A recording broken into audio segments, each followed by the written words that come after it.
As the owner or the manager of a retail business, every once in a while you've just had enough.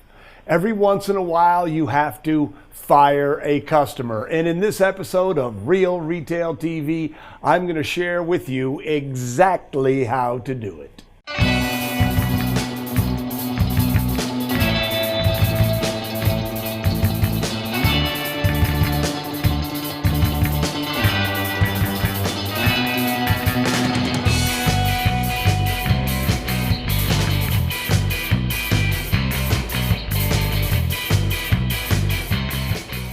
If you have followed whiz-bang retail training for any amount of time at all, you know that there is not a person on the planet or people on the planet that are more customer focused than everyone here at whiz-bang retail training.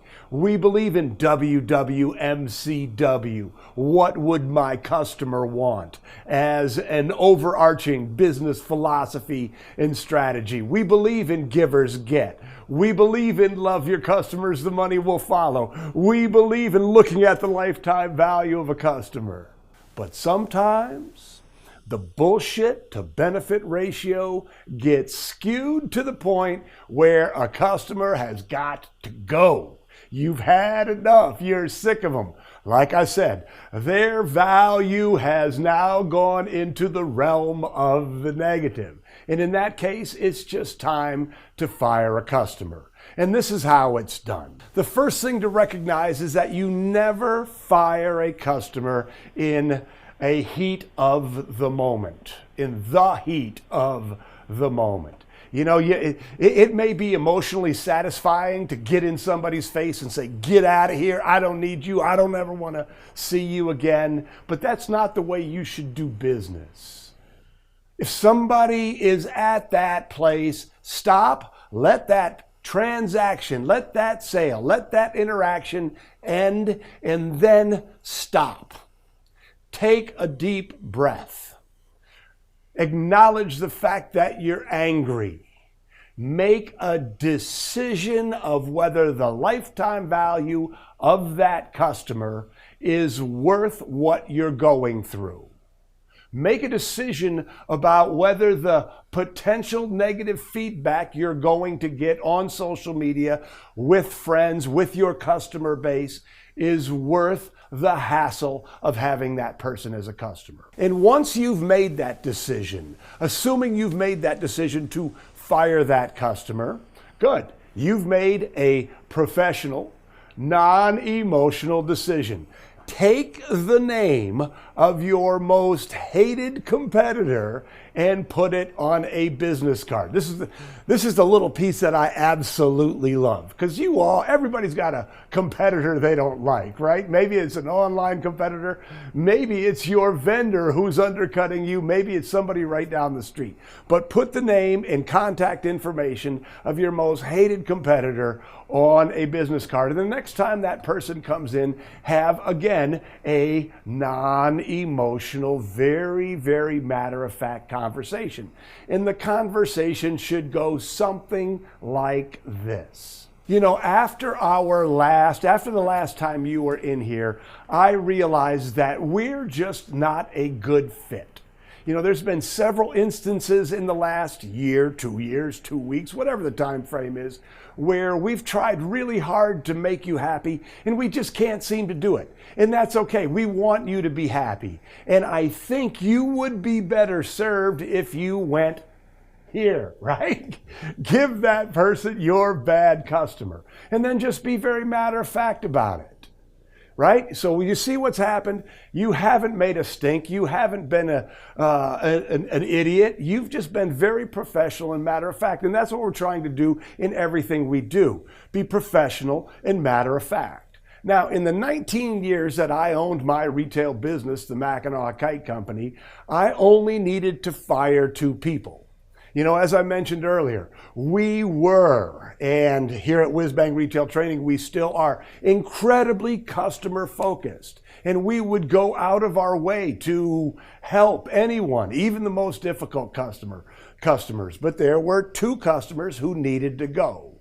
and we fired both of them in exactly the way that I described to you. In fact, that's how I learned the process that I described to you. And one of the customers never came back. That's fine. We were ready. We were ready for them to go. We wanted them to go. The other customer became good as gold.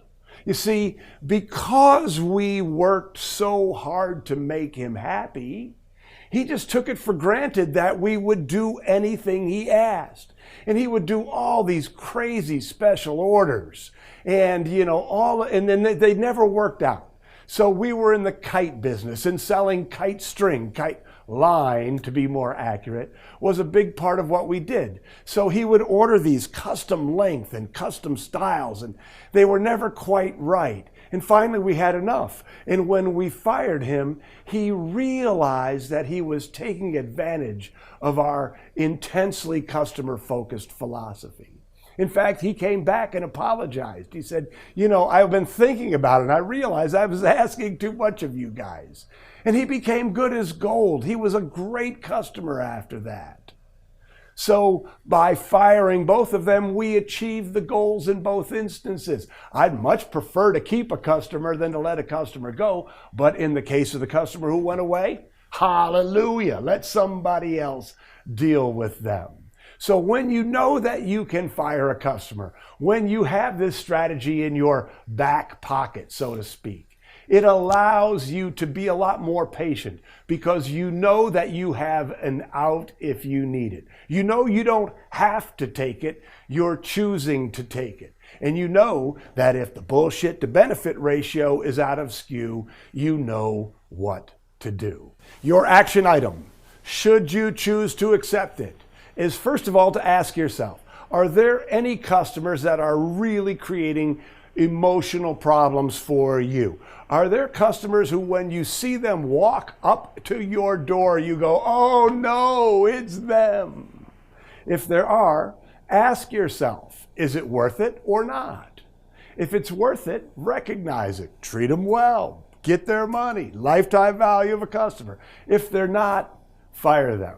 The second thing I would encourage you to do is I would encourage you to have this conversation with your team, recognizing that this is a legitimate business strategy and asking them if there is anyone that they feel needs to go.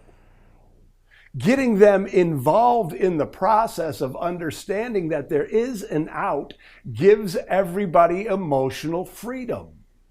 So, again, I only fired 2 people in 19 years.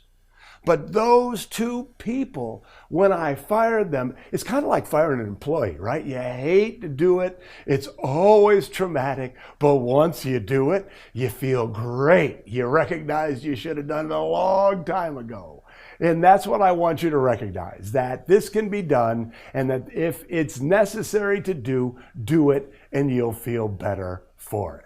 So thanks for watching this episode of Real Retail TV. If you haven't signed up for our free Whiz Bang Tip of the Week yet, I would strongly encourage you to go to whizbangtraining.com and sign up. Every Wednesday, you're going to get great information that'll help you run a better retail business. So if you've watched any other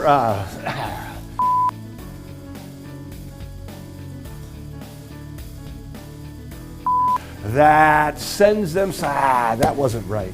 Did it seem like I was being rambly? So your action item, should you, what?